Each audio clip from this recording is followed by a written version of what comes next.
Bueno, gente, ahora que ya hicimos el repaso sobre las relaciones entre la sociedad y la naturaleza, la valoración de los recursos, de qué manera se interpretan el uso, el aprovechamiento y el significado del ambiente en las distintas sociedades, pasamos a hablar de la crisis.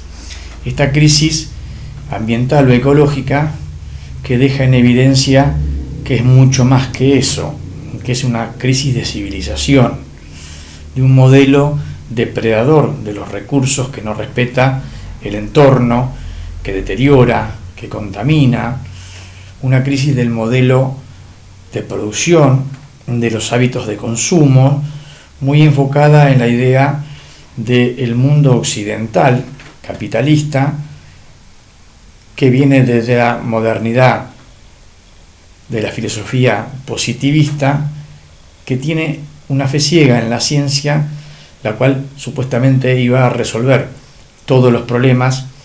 Por eso se pensaba que los recursos eran inmutables, inagotables, y cualquier complicación iba a ser resuelta por el avance de los conocimientos científicos y tecnológicos. Esta crisis, que está muy pensada desde el punto de vista occidental, ese modelo, ese pensamiento filosófico también desprecia o desvaloriza al otro, ¿sí? ¿Quiénes son nosotros? El otro puede ser el negro, el otro puede ser los pueblos originarios, el otro puede ser la mujer, el otro puede ser el sur, ¿sí?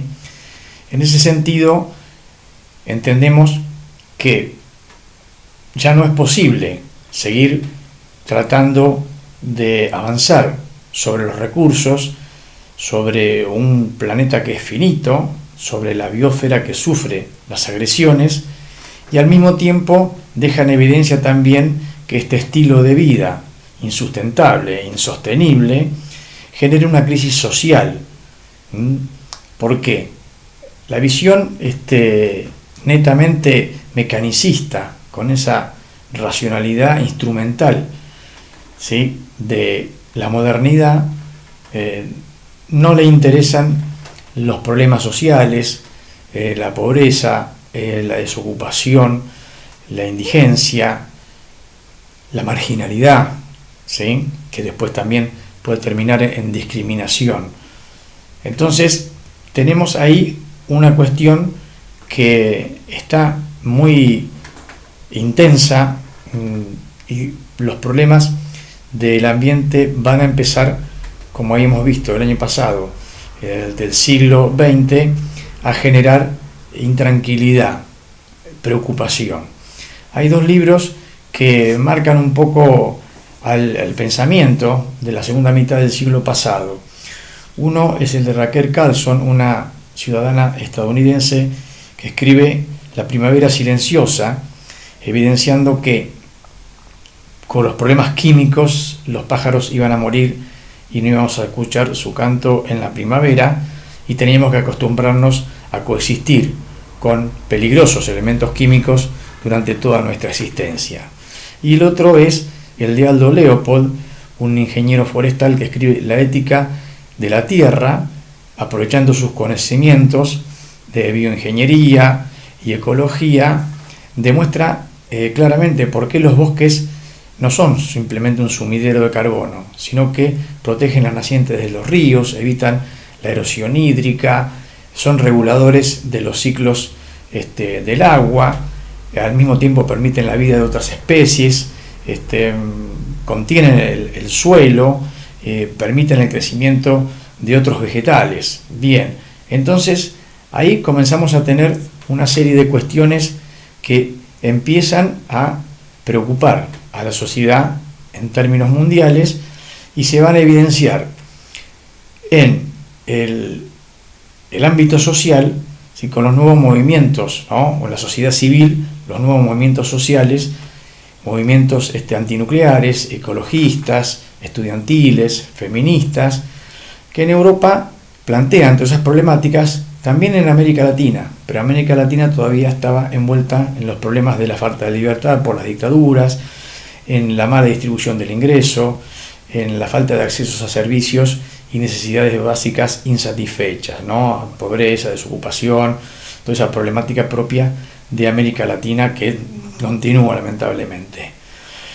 Digamos, en el ámbito científico también comienzan investigaciones. El Club de Roma le encarga al Instituto Tecnológico de Massachusetts un informe que comparaba 5 subsistemas, ¿no? Como la producción de alimentos, la cantidad de población, la producción industrial, la contaminación, y qué interacciones entre ellos se producían.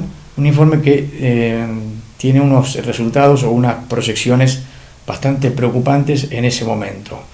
También aparecen en aquel entonces los nuevos textos de los neomalthusianos, y a los cuales se le contraponen los textos de los poblacionistas, pero el problema en sí era que la gran cantidad de población sobre el planeta podría o no generar una crisis, un colapso, pero todas esas cosas suman a la preocupación.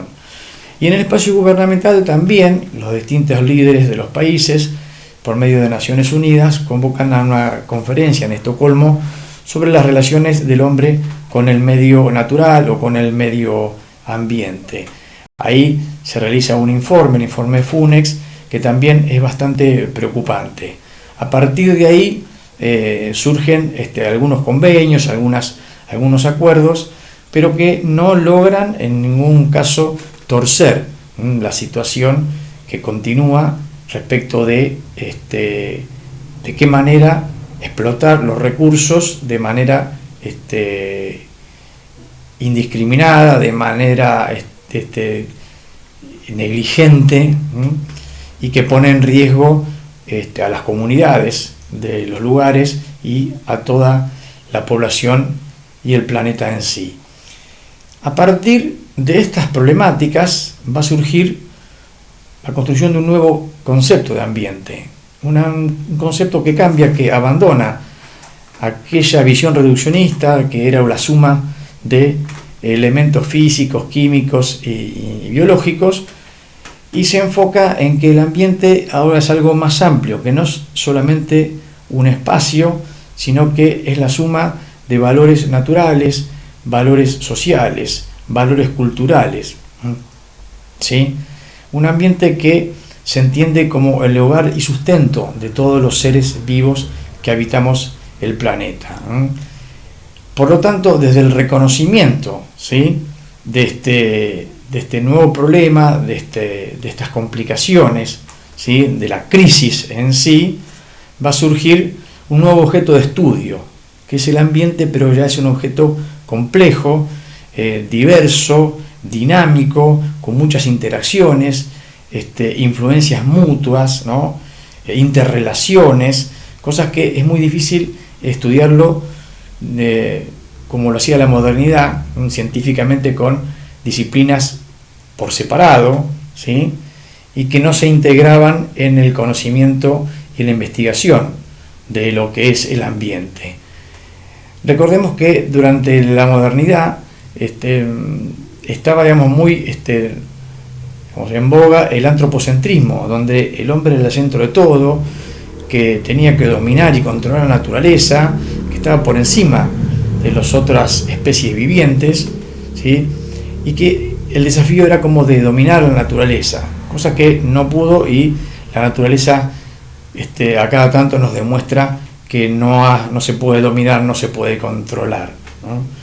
Por lo tanto, a partir de esa nueva mirada, en ese nuevo enfoque sobre lo que es el ambiente, pasamos a una idea biocentrista, donde el hombre es uno más, o sea, de las especies que conviven en esta nave Tierra, ¿no?, en la odisea de la evolución, como comentaba Motomura.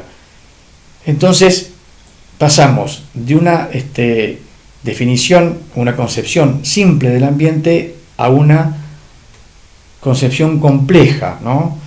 Y ahí entramos en lo que podría ser el paradigma de la complejidad, que nos obliga a cambiar el enfoque, Ya el ambiente no es más la suma aditiva de elementos que se pueden reducir o descomponer en sí mismos, ¿no? O que el todo es igual a la suma de las partes. No. Ahora cambia, ¿no? ¿Por qué? Porque todo tiene que estudiarse en su contexto, con su entorno. Nada existe por sí mismo y nada puede estudiarse, y aparte del todo no es simplemente la suma de las partes, el todo es mucho más que la suma de las partes, es todas esas partes con las relaciones, ¿sí? Por eso el ambiente podemos entenderlo de esa manera, estudiarlo en su contexto, en su variedad, en su riqueza. Bien, entonces una vez que comienza a cambiarse esa idea del ambiente visto, ¿no?, de manera simple a una manera compleja, podemos entender de qué manera encaminarnos hacia la sustentabilidad. Una sustentabilidad que no es el desarrollo sustentable o sostenible. ¿Por qué? Porque ellos siempre estaban pensando en el desarrollo, en primer término, desarrollo más pensado como crecimiento y progreso económico, ¿no? Y ahora lo que tenemos que buscar es la sustentabilidad ante todo, como un imperativo ético, pero no solo ambiental, ¿no?, sino social, moral, político, cultural, productivo, que deje atrás, de una vez por todas, esta cuestión de que la fuerza económica o la fuerza política se impone por la coherencia sobre los saberes, se impone sobre lo que la ciencia misma está encontrando como problemáticas muy fuertes. Entonces, decíamos que pasamos de una concepción simple a una compleja, de que hay otra forma de entender el ambiente, de que el aprovechamiento de los recursos, ¿no?, que también están en discusión, si son recursos naturales o bienes comunes, tiene que hacerse de otra manera, ¿no?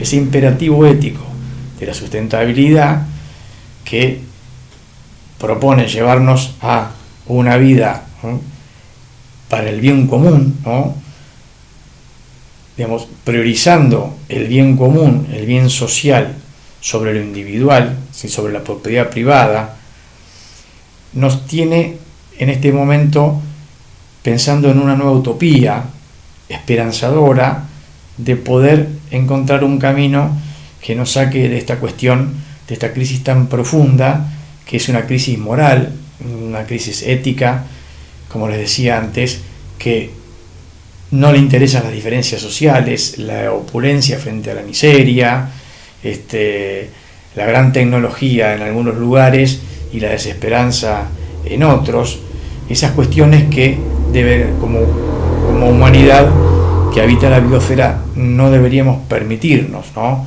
Porque si continuamos con el consumo tan intenso e indiscriminado de los recursos, seguramente podríamos estar en un colapso o en problemas ambientales que obviamente están muy relacionados con los problemas sociales.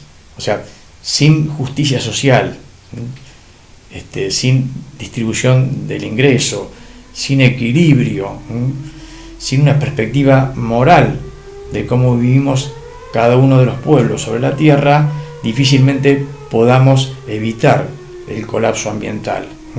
Si pensamos en el individualismo, pensamos únicamente en la riqueza material, en la ganancia, va a sufrir la biosfera, va a sufrir el ambiente y vamos a tener cada vez más problemas con los recursos, ¿no? Los servicios naturales también están bastante afectados, bastante en riesgo, y son ellos, como las abejas, como los pájaros, que los que permiten la polinización, y son los que también, por suerte, nos siguen brindando la posibilidad de que crezcan los cultivos y podamos alimentarnos. Bueno, gente, continuamos en el próximo video. Hasta luego.